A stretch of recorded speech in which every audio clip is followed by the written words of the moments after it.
Hi, this is Joy Robertson. As many of you know, I love food. I love finding new restaurants. I love trying new dishes. And most of all, I love talking to the many great restaurateurs and entrepreneurs we have here in the Ozarks and beyond. I love hearing their stories, and that's what this podcast is all about, learning more about them and their journey. So join me as we savor the Ozarks. This episode is brought to you by Arctic Food Equipment. Next dish right there, the steak, strip steak, sliced strip steak. Cook that medium rare to medium. Okay, that's served with wild mushrooms, 3 types of wild mushrooms, and a port wine sauce with bacon lardons. So those are big chunks of bacon that are poached and then baked till nice and crispy. Chef Daniel Pliska from OTC's culinary program describing some of the menu items for Scallions, which is about to open up for 9 weeks, 9 Thursdays in a row. And Chef, I want to talk to you about this program. Scallions, I believe, came about in, I think I'm right, 2003 is what the director here told me, Lisa Gardner. Tell me, what is the theory behind opening Scallions? Well, it's a working restaurant for the students so they can be accustomed to actually working in an environment where we have to move quickly and serve people in a real environment versus the classroom where you'll make like 1, maybe 2 dishes. In this environment, we cook for 80 to 100 people in a regular lunch service, so it gets them used to the pressures and also doing more volume and working more efficiently so they can learn more how to work in the restaurant industry. How do you come up with the menu for Scallions? You have a regular menu and then you have student specials. Talk about how you come up with these menus. Okay, so the core menu are basically all items that I have from my former career as executive chef and all the clubs and restaurants and hotels where I worked at that were successful and I used to in my real operations for many years. And so those are meant to develop certain skills. It's like, let's take a burger. Most people think there's not a lot of whole going on with a burger, but our burger here, we make the bun, we double grind our own beef, we make our own French fries, we cure our own, smoke our own bacon, we make a glaze for the bacon. So everything in the signature sauce is made, except for the cheese. We don't make the cheese. But that's the kind of cooking we do. Everything is made totally from scratch, even though they may not do that when they get out in the real industry, because a lot of places don't do that, but they'll know how to do it, and they'll understand that. So, because it's a culinary school, so we have to teach them as much from scratch as possible. We heard you go down the list of some of the items that are on the menu. Can you, off the top of your head, just tell me some of the things that diners are in for? This is not just your average quick little fast food lunch. This is the real deal. Right. We and I change the menu every year. So certain things stay on, but I usually change about a third to a half of the menu. Plus, I do my own specials, too, along with the student specials. So a couple of the items we have that are new this year, we have a Mediterranean sea bass, also known as bronzino or bronzini. So that is like pan-seared, crispy, and it's served on a paella rice. So that is a spicy rice made with a pork chorizo sausage and herbs and spices. And that's surrounded with 5 little neck clams that have bacon on the top and then a tomato, garlic, bell pepper, and fennel butter that's on that with a little bit of tomato sauce. So that's one of the dishes. And then we have another one of the dishes is a nice light salad, which is a chicken Dijon. So we marinate the chicken for about 4 days in mustard, garlic, red wine vinegar, and sugar and oil, and then that gets a nice garlicky flavor. And then we grill that. We serve that on a mixed green salad with a light dressing of orange juice, white balsamic vinaigrette, candied pecans, pistachios, red onions, and oranges. So that's a salad.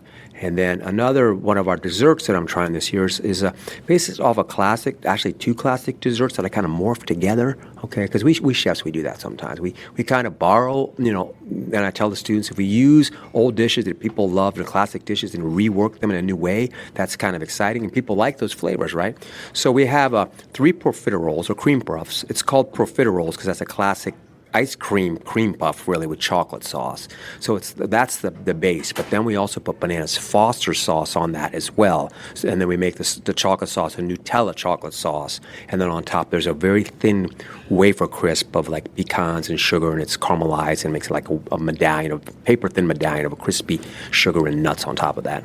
So that's one of the specialty desserts. That's the first thing that caught my eye when I walked in there.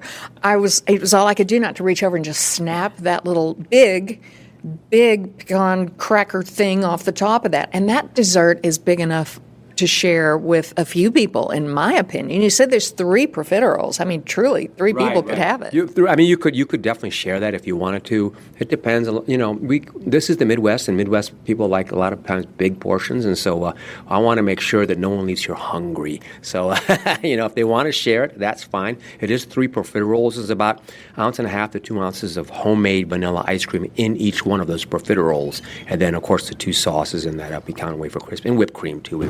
And our whipped cream is real whipped cream, so it's not out of a can or anything like that. So it's whipped cream with sugar. And you have to consider also dietary restrictions. Some people are vegetarian, and I know you have at least one vegetarian entree that I saw, besides, I guess, a salad. Right. But you do have to consider that, and that's one way you need to be creative. Yeah, so the vegetarian, I change a vegetarian dish each year. So the vegetarian dish this year is a cream spinach with ricotta cheese, and that's wrapped in fresh homemade pasta that we make here, pasta sheets with very thin sliced blanched zucchini. So it's all rolled up. It's called a manicotti. And then we make our own roasted tomato sauce, put that over the top of that, and then smother it in cheese and bake that off. Man, that looks incredible. I think there's more food rolling out, and if there's any left, I'm going to go try it. But it's incredible what these students come up with, and then each week there's a student special. Does it surprise even you what they come up with? Yes, surprises, and sometimes the surprises are good, and sometimes they need a little tweaking because it is a school. But they have to supply a menu with which they cost out and they design at the beginning of the semester. Then I'll pick 1 or 2 dishes from that menu. So basically, there's what we call an amuse-bouche, which is kind of a free appetizer. So you'll get that. That's like a 1 or 2 bites free appetizer. When you come in, that just comes automatically. And then they have to do a soup, so a signature soup. And of course, that's all made with fresh broths and stocks, and nothing canned or frozen in there. And then they have to do an entree, and then they have to do a dessert. And so I'll pick 1 of each category, and it won't be from the same student. So every time we're open, it'll have those 4 specials on there, and they'll come from different students along with the core menu. And then sometimes I'll throw some stuff in there myself, kind of like surprise specials that I make. So I'm so excited. They're just seeing this makes me think I almost need to come every week because I've got to plow my way through a whole lot of food here. But another thing that people don't think about is there are students helping figure out what tables need to be turned and where to seat guests and people who just show up without a reservation. But even before that, you've got to consider the pricing of all of these fresh ingredients. How many do you even guess you're going to have to show up to have the steak or to have the fish or to have this dessert or that dessert?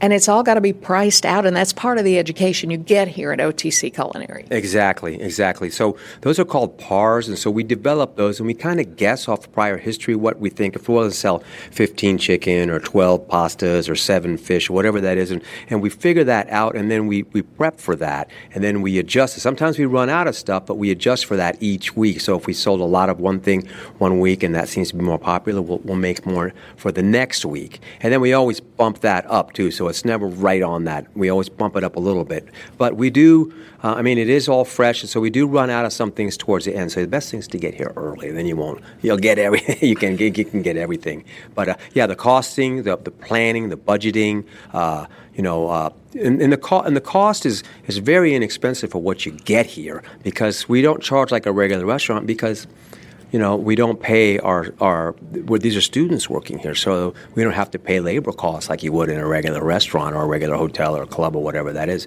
So we just basically have to cover the cost of the food, and if we make a little bit extra, that goes back into the food for other lesson plans and such.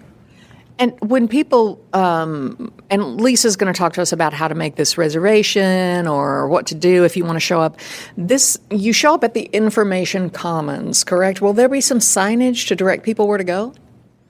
Usually we have a sign out in the hallway. We don't have a sign out on the street. Yeah, there's a lot of construction going on out there. So a lot of people kind of know about where this is, but that is a question that, we're always trying to work on, parking and such. And so we do our best to communicate that through the signage in the hallways and through the reservation system.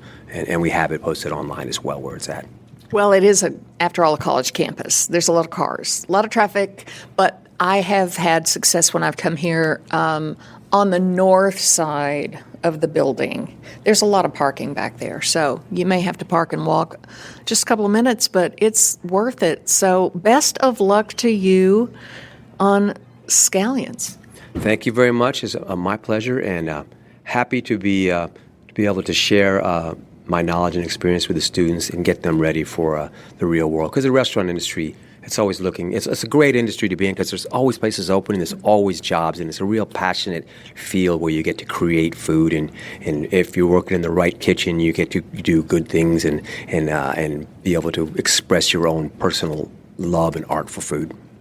Thanks so much. Thank you very much, Joy. What are we looking at in here today, Lisa? There are students trying the food, and they try it for a very good reason. So the day before we open, and next week, September 18th, will be our day that we open. The day before we open, Chef Pliska, with his class, the back of the house class, prepares every single dish off of our menu.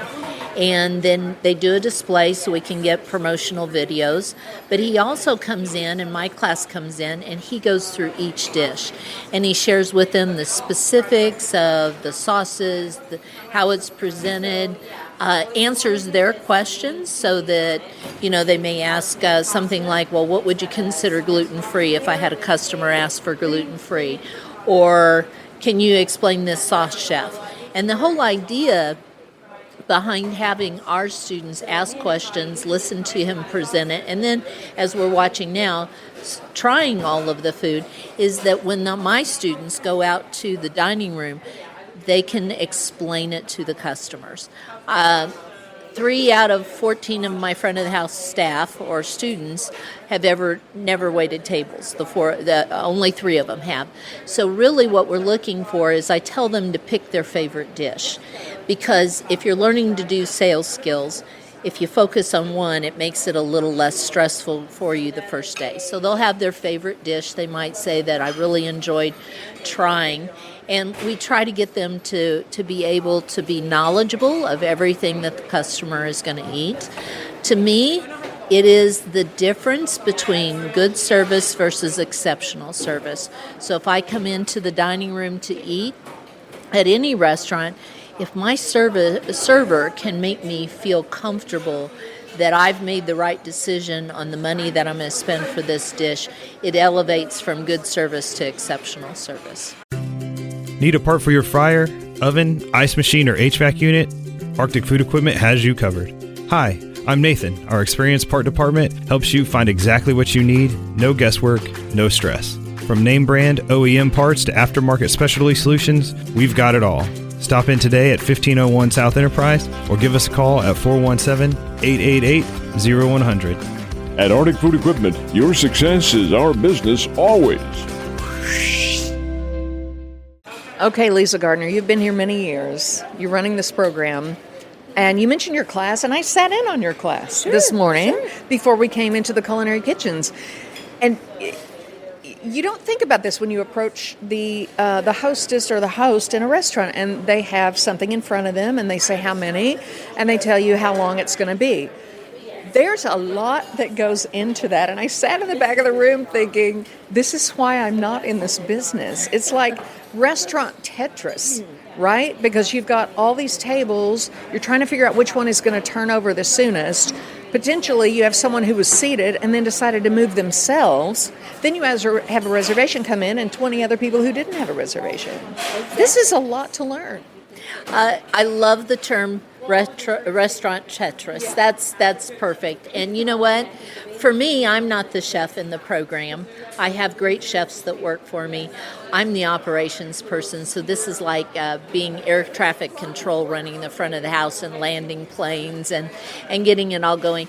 And for a restaurant that truly understands the management of the tables coming in, getting that flow, constantly filling your tables, never letting a customer leave without getting a table. You know, a lot of times restaurants struggle to be profitable. And if you ever lose a guest because you overquoted a wait, that's a guest that you could have brought in and made a sale on. So it is managing your tables, making sure you get the maximum amount of people in your dining room. And yeah, it is Tetris, and teaching them how to gauge a table for how long they're going to sit there, when they're going to leave, when you can put another table there. It's all part of the bigger structure. A really good restaurant manages every single table in their dining room. They do that as well to help the kitchen, because if you overload the kitchen with too many tables, service slows down. So a good, what I call a control host in a restaurant, manages the flow of the whole dining room. You said in class 2, you said now we're opening Scallions in just a few days. Eat your Wheaties, drink your Red Bull, whatever you have to do, but come ready to run. And I was in the back of the room. What did their faces look like? I mean, I know they're going to be ready, but afterward they sort of broke up into small groups. And this is going to be a big day for them, especially, you said we do this 9 times this semester. But day 1 has got to be a little bit more nerve-wracking. They're ready, right?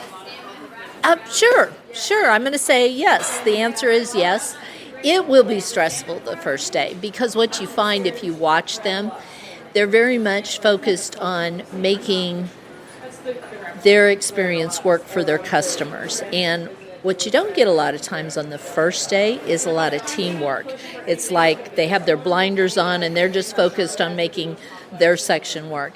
As we go through the semester, they start growing, they work better as a team, they cover each other's back, and it just flows. So when you ask what was their face, they're looking scared at this point in time. So I'm like, you understand? And they're like, yes, and they just blankly shake their head yes.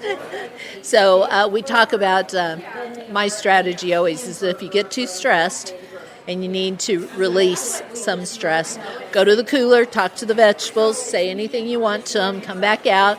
It's okay. We never have lost a person yet in Scallions, customer or student, and just try to get them to relax a little bit. It'll be hard next week, but we'll be good. It'll be fun, and you've got a good audience with people, diners here, lunchtime diners here in the 417. But I did like the advice of talk to the vegetables. I knew what you meant. That's tantamount to crying in the walk-in a little bit, and you just go in and you cool off a second, and then you come back out and you remember you're a team, and you're here to make these hungry people happy. And does it astound you even when you see the dishes that they bring out here? This is not small time. This is the real deal.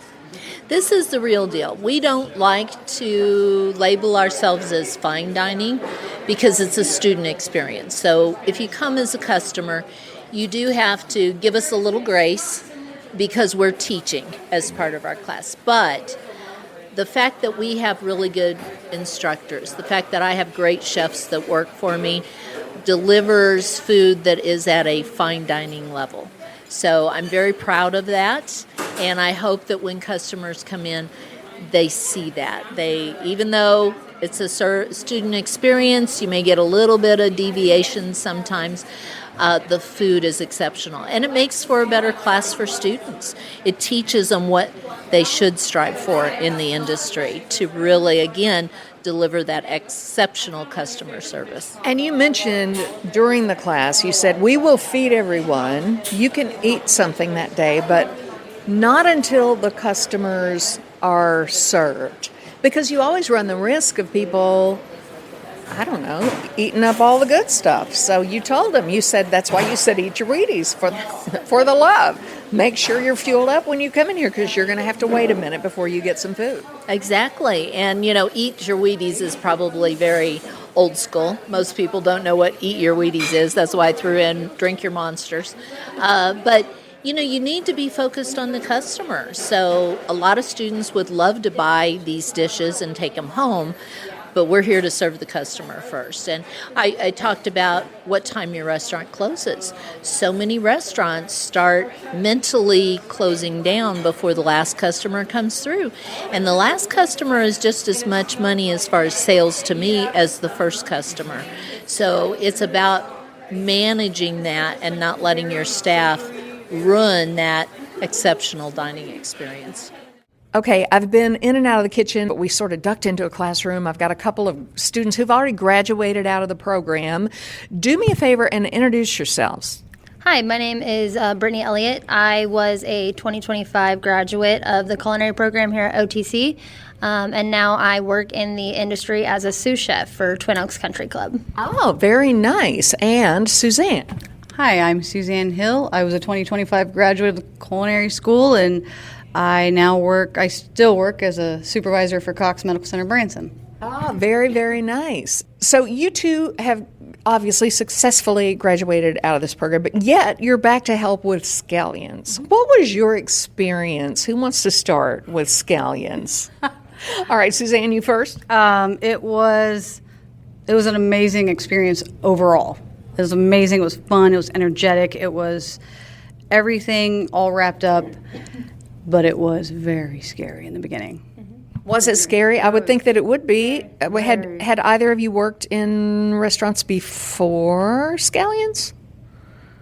So I started January of 2023 in the department with culinary, and then I actually started in my line of work at Twin Oaks Country Club in 2023. So prior to that, I had no culinary experience. Okay, so day one of Scallions was like, oh, here we go, right? Yes, very, very intense all of a sudden. But if you put in what you get out. So if you're willing to put in the work and take the time for it, you'll get out everything that you need to get out of this program. I sat in Lisa's class this morning for a little bit, and she said, you better come ready to run, and you better fuel up because you'll get food, but it's going to be after everybody else, all the customers get theirs. This has to be exhausting, but in a good way. It is. It's an amazing experience, and I think the Chef Pliska, he's an amazing instructor. But it's what you put into it, and you run, and you're busy all day long, every day. And that's how it is in the business. What did you think of the menu this time around? I mean, I'm sure the menu when you were here was amazing, and that some of the things here are maybe repeats from years past. But what did you think with what you saw and tasted today? Oh, it's amazing. The food's amazing. It's amazing. It's good. I think the variety is awesome. I think they're changing with the times. The salad is going to be amazing. That last semester or last year was good, but this one I think is better. Yeah, they've changed it's lighter. It's added more citrus to it, more dynamic to it, so it's really layered in flavors. Where last year, it still had good flavor, but it wasn't as layered as it is this year. So very good. So you're impressed with what some of the students are, and are you going to be here besides this first week? Will you continue coming to Scallions each week? Oh, for sure. Absolutely. Yep. We'll help every single time until the very last day. So we'll be here. What brings you back? Did they say, we need all hands on deck, we need people who've been here, done this? How did you wind up back? They just asked if we were willing to help. They've got a big class this year. I think it's bigger than ours. Much bigger. Yeah. And it's just a great place for these kids. Mm-hmm. Like, it's a great place to see these kids going into the industry and giving them that passion and igniting it for them. Yep. And to see like where we've come and to just help them get to where we are so this industry continues. I think I would feel better if I were one of the folks to look over and see either of your faces, knowing you've been there and you've done this before. and that it's all going to be fine. Yeah, it's a good way to give back. So I got a lot out of this program, and I'm still willing to learn and take in everything that I can, because it's never a stop learning journey. So it doesn't matter in 10 years, 15 years, 20 years, I'm still going to learn things. So the students, even if I do come back, whether that be in 5 years or 10, and just see how the program's doing, I'm going to still learn something from them that I might be able to take with me out in the culinary world. So it was definitely a way to give back after I graduated. So real quick, before you guys even started this, you were telling me, Brittany, you would watch Hell's Kitchen and think, I want to be part of that hell. Oh yeah, listening to Gordon Ramsay on TV just almost berate people was actually like kind of a different experience for me. I sat there and I was like, this sounds like something I could get along with. So I was like, cool, I'm going to join a kitchen and see what it's all about. Oh my gosh. And Brittany, you said you never cooked. You never cleaned a grill, right? And here you are. I never, ever cleaned a grill. Nope, nothing. And the passion, it just ignited it. Yeah. I walked in, did it, and I was like, I can do this for the rest of my life. Wow. And now you guys run kitchens. You run dining rooms. Wow. So I guess when you get bit by the bug, you just know it, maybe. You just know that's what you want to do. 100%. And I walked my very first day at Twin Oaks Country Club. I walked in and we did, I think it was a plate up of 100 people for a wine dinner. The kitchen was bustling. People were telling me what to do and where to put plates and where to put food. And I knew right then and there this was the industry I was made for. So, I was telling Lisa earlier, I sat in her class and it just for a few minutes this morning, and it reiterated the fact that I do not want to do this for a living. I joke, but it's not a joke, that I just want to go to a restaurant, eat, and go home. Because I don't know that I could do this. I don't know that I could. So my husband is that. My husband, no. He absolutely wants nothing to do with it. I love him to death. Cannot boil water, and he lets me take it, and there's just people, but that's why we're here. When you ignite that passion, that's what we want to do for you. yeah. We want to be those people for you. Thank you for that. Absolutely. My full disclosure, my daughter Audrey is one of the students, and she. We've always been a foodie family. We eat anything, But for the life of me, how she thrives in this environment is just astounding. And my hat is off to all of you in the hospitality and food service industry. You are strong people. You guys are not messing. I think people don't realize the amount of work that we actually do. I think people think, you cook food. We prep that food, we make it from scratch, and we work 12 to 16-hour days. I mean, in 2 weeks, we can push 120 hours, easy. So I think a lot of people have this misconception of, well, you just put out food, it's fine. We do so much more behind the scenes than most people realize. We pour everything into it. Yep. We miss birthdays, Christmases, our children, our grandkids, and every holiday we work to make sure other people get to enjoy those holidays with food, because that's what food does to people. It brings them together. Yeah. So. I started to say, I bet you celebrate other people's anniversaries and birthdays, because it's your job to give them a happy celebration where you might miss your own. Yep, and that's what we want to do. That's what makes us feel good, and food makes people feel good in general. Like that's their happy place. Oh yeah. And if we can ignite that passion in these generations and these kids, it will forever live on. Yep. That's what we're supposed to do. Well said. Brittany and Suzanne, both graduates of the OTC culinary program, back to help. Here we go. Time for Scallions. Thank you, ladies. Thank you very much. Thank you. Okay, Lisa Gardner, how do people get a reservation at Scallions? So if you want to call and make a reservation, our phone number is 417-447-8283. Or if you want to email Scallions with an S, Scallions at otc.edu, you can request a reservation in that way. I will say last fall we were doing about 120 to 130 people in a 2-hour time frame. So we do get to a point where if we get too many requests for reservations, we do have to stop reservations and defer you to a future date to come join us. Okay, this goes from 11 until 1. for the next 9 weeks, correct?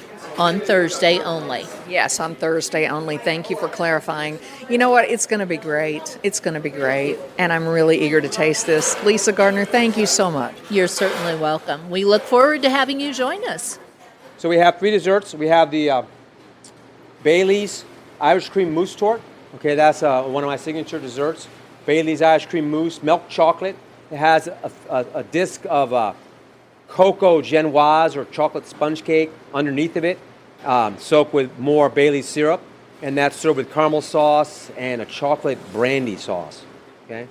Then we have a fall dessert, which is a plum tart, and that's with a Linzer crust. Okay, so hazelnut Linzer crust, 2 sauces, raspberry sauce, and a lemon champagne sabayon. These guys here with the little disc on top, so that is 3 profiteroles, okay, or cream puffs filled with homemade vanilla ice cream, served with bananas Foster sauce and chocolate Nutella sauce, okay? And then on top of that is a pecan wafer crisp, okay? Did I miss anything? I don't think so, okay? So you guys can try this out, okay? Everybody take a little plate, take a little bit of each thing and try it. If you have any questions individually, please come up to me and ask me, and I will give you more information, all right? Be sure to go to AroundTheOzarks.com to sign up for our daily newsletter where you can get every episode of Savor the Ozarks, plus all our other podcasts, events, and contests straight to your inbox. And what are your favorite dishes in the 417? You have any restaurants you'd like me to visit? Email me at joy@AroundTheOzarks.com.